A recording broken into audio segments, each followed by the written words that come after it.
കൊടുംവേനലിൽ വറ്റിവരണ്ട പാലക്കാട്ടെ ജലാശയങ്ങൾ. മലമ്പുഴ ഡാം ഉൾപ്പെടെയുള്ള പ്രധാന അണക്കെട്ടുകളിൽ ജലനിരപ്പ് താഴ്ന്നു. കുടിവെള്ള ലഭ്യതയ്ക്കായി മംഗലം ഡാം ഇന്ന് രാവിലെ 8 മണിയോടെ തുറന്നു.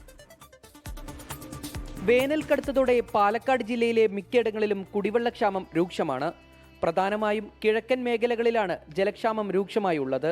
കേരളത്തിന്റെ നിലയായ ഭാരതപ്പുഴ ഉൾപ്പെടെ വറ്റിവരണ്ടു. വെള്ളം ലഭിക്കാതായതോടെ കർഷകരും പ്രതിസന്ധിയിലാണ്. കുടിവെള്ള ലഭ്യതയ്ക്കായി മംഗലം ഡാം അണക്കെട്ട് ഇന്ന് തുറന്നു. ഇന്ന് രാവിലെ 8 മണിയോടെയാണ് ഡാം തുറന്നത്. റിവേഴ്സ് ലൂയിസ് വഴി 10 സെന്റിമീറ്ററാണ് ഇപ്പോൾ തുറന്നിരിക്കുന്നത്. കുടിവെള്ള പ്രശ്നത്തിന് അല്പമെങ്കിലും പരിഹാരമാകുമെന്നാണ് പ്രതീക്ഷ. 5 മീറ്ററിൽ താഴെ മാത്രമാണ് നിലവിൽ അണക്കെട്ടിൽ വെള്ളമുള്ളത്. മഴ ലഭിച്ചാൽ മാത്രമേ കുടിവെള്ളക്ഷാമം ഉൾപ്പെടെയുള്ള പല പ്രശ്നങ്ങൾക്കും പരിഹാരമാവുകയുള്ളൂ. 24 പാലക്കാട്.